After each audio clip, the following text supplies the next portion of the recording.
आप सबका स्वागत है किन कुटवाल चैनल में। अभी मैं सुबह को उठ गया हूँ। अभी सुबह के 6 बज रहे हैं। तो अभी मैं नहा धो के रेडी होता हूँ स्कूल के लिए। तो वो नींद भी आ रही है और मेरा थोड़ा सा होमवर्क बाकी था, इसलिए फिर मैं आज बहुत जल्द हो रहा हूँ। अभी मेरा 15 मिनट जैसा होमवर्क है, तो 15 मिनट में हो जाएगा मेरा होमवर्क। तो फिर मैं रेडी हो जाऊँगा स्कूल के लिए और मैं स्कूल जाने के बाद मैं आपसे मिलूँगा।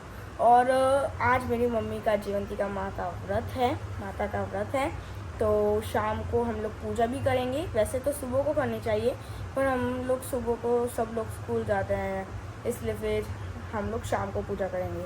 तो मैं डायरेक्ट आपको शाम को मिलूँगा। ओके। आज मेरी मम्मी का जीवंतिका माँ का व्रत रखा है मेरी मम्मी ने, जो श्रावण महीने में आता है। और उसमें नमक भी नहीं खा सकते और येलो और ग्रीन कलर का भी नहीं पहन सकते, इसलिए मेरी मम्मी ने रेड कलर का पहना है आज। और उसमें येलो कलर का ग्रीन कलर का खा भी नहीं सकते, जैसे कि सिंग भी नहीं खा सकती मेरी मम्मी, क्योंकि येलो कलर का है।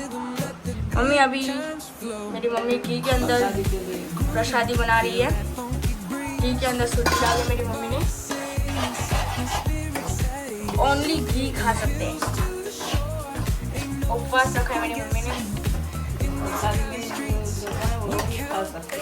अच्छा, प्रसादी में जो होता है वही खा सकते हैं।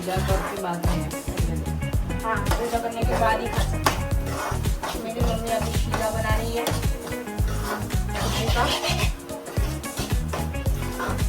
कलसा भी बना सकते हैं। ये मैं तेल का यूज नहीं करती। अच्छा, They're catching the groove, that's right. Chrome rims spinning, reflections of dreams on these West Coast streets. Nothing's what it seems. Hey, hey, let me see your hands up high. Hands up. We vibing now till the moon hits the sky. Ooh, yeah. Talk box wailing like a voice from the stars. This coast culture lives in our hearts. No scars. Feel that funky breeze. Talk about singing, setting spirits at ease. From hills to the shore, ain't no second guessing. In these Cali streets, we count every blessing.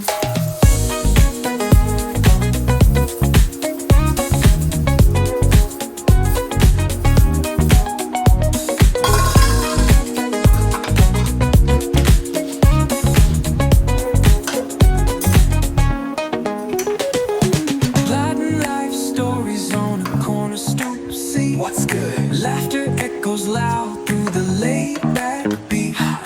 Golden hour grin, city lights start to shine. West Coast flavor, every moment divine.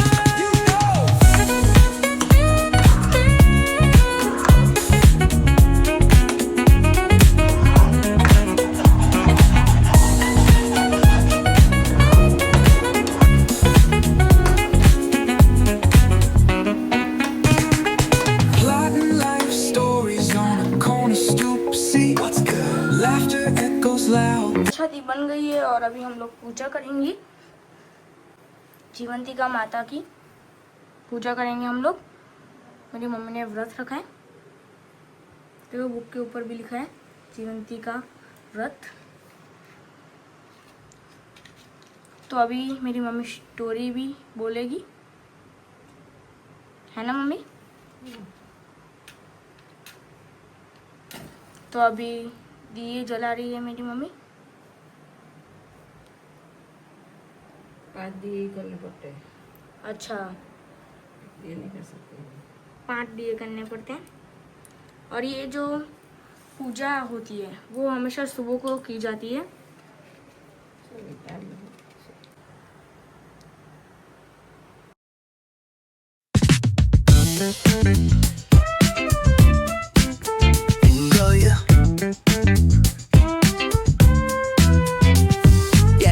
मेरी mummy टीका कर रही है माता को।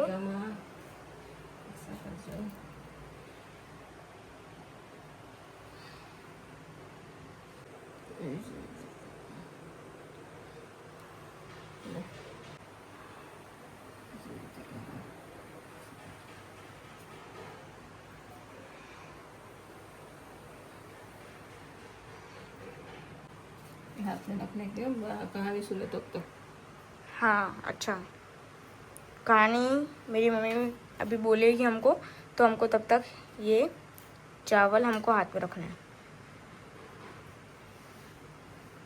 मेरी बहन जय जीवंतिका माँ। जय जीवंतिका माता।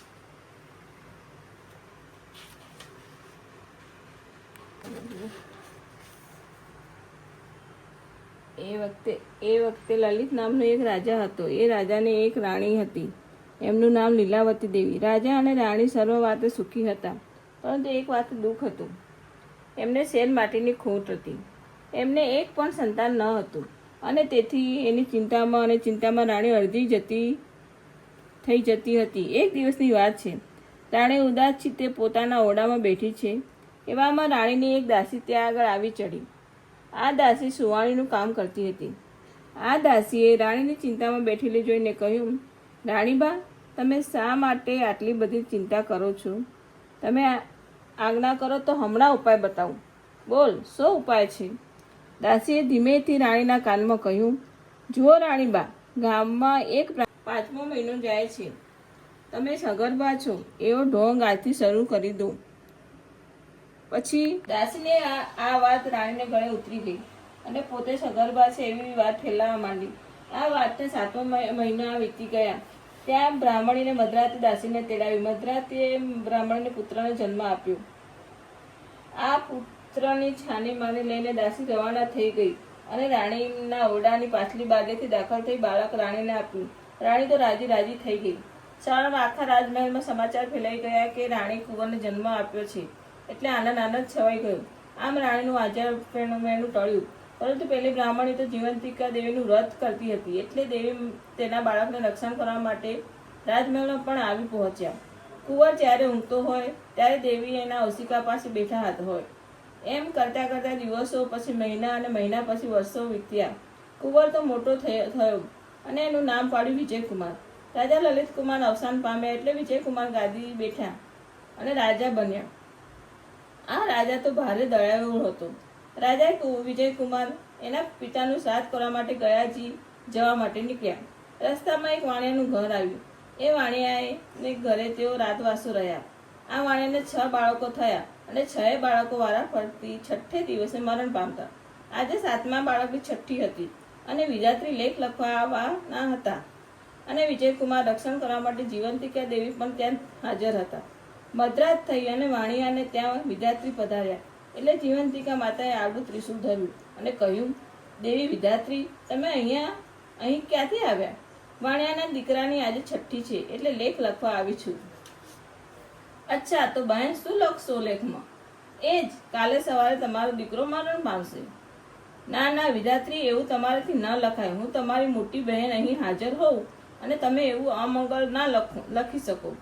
અંતે વિધાત્રીએ જીવંતિકાની વાત માની દીધારસી લખીને ચાલતા થયા. સવાર પડી. વાણિયાએ પોતાના દીકરાને જીવતો જોયો અને નવાઈ પામ્યો. તેઓ રાજીના રેડ થઈ ગયા. તેઓએ આ વિજયકુમારને શુભ પગલાંના માન્યા. એમની સરભરા અને એમણે ખૂબ જ ભાવપૂર્વક કરવા માંડી.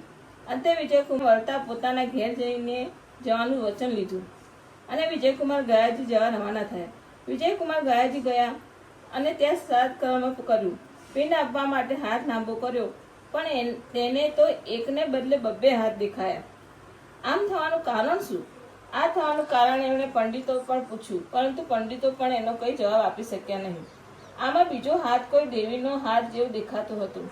વિજયકુમાર શ્રાદ્ધ ક્રિયા પતાવી પાછા વળ્યા અને વળતા વચન આપ્યા પ્રમાણે પેલા વાણિયાને ત્યાં રાત રોકાયા. ત્યારે વાણિયાના બીજા દીકરાની છઠ્ઠી હતી.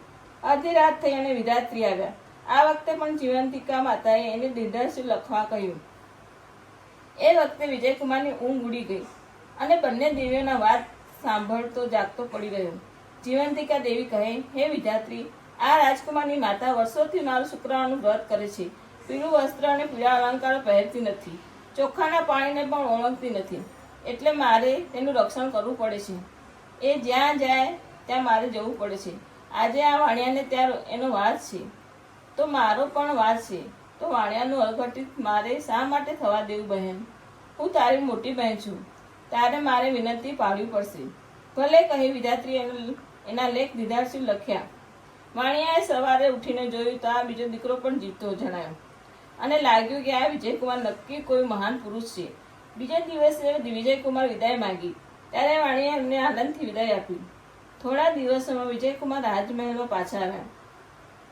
આવીને એમણે રાણીને પૂછ્યું, બા, તમે કયું વ્રત કરો છો? બેટા, હું તો એકે વ્રત કરતી નથી. આ સાંભળી વિજયકુમારને નવાઈ લાગી, પણ એને એનો આખો ભેદ ઉકેલવાનો ઉપાય મળી ગયો. શ્રાવણ મહિનો આવ્યો અને એ મહિનાનો પહેલા શુક્રવાર આવ્યો. એ દિવસે રાજા વિજયકુમારે આખા નગરમાં ઢંઢેરો પીટાવ્યો કે આજે નગરની તમામ સ્ત્રીઓ પીળા વસ્ત્રો પહેરીને જમવા આવવાનું, કોઈએ ઘરે રહેવાનું નથી. એવામાં એક દાસી સમાચાર લાવી કે એક બ્રાહ્મણી આવવાની ના પાડે છે, એને જીવંતિકાનું વ્રત છે એટલે પીળા વસ્ત્રો પહેરીને નહીં આવે. એટલે રાજા વિજયકુમારને આખી વાત સમજી ગયા. એણે બ્રાહ્મણી માટે લાલ વસ્ત્રો મોકલાવ્યા. આ વિજયકુમાર એની માતાને ઓળખી ગયા. ત્યારથી ગોરાણી રાજમહેલમાં રહેવા લાગ્યા. જીવંતિકા માતાના વ્રત પ્રભાવથી ગોરાણીએ પોતાના ખોવાયેલો પુત્ર પાછો મળ્યો અને માતાજીએ એનું રક્ષણ કર્યું. એવી જ રીતે આ વ્રત કરનારના બાળકોનું રક્ષણ કરજો, એમને સુખ સંપત્તિ મળજો અને એમને ફળ્યા એવા સૌને ફળજો. જય જીવંતિકામાં.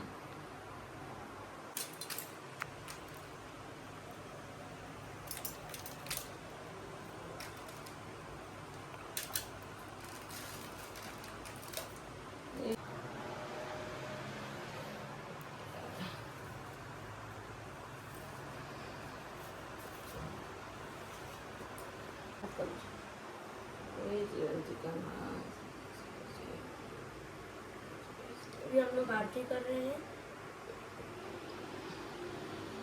પેલા હતા પપ્પા મોબાઈલમાં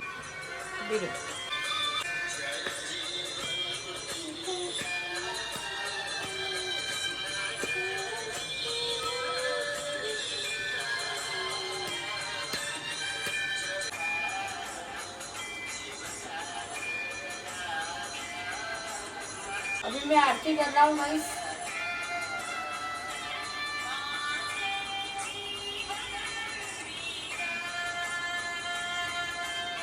आरती हो गई है और अभी मेरी मम्मी ने प्रसादी बनाई थी, वो खाते हैं. प्रसादी खाएंगे, प्रसादी खाते हैं. मम्मी बहुत टेस्टी बनाई है अपना प्रसादी.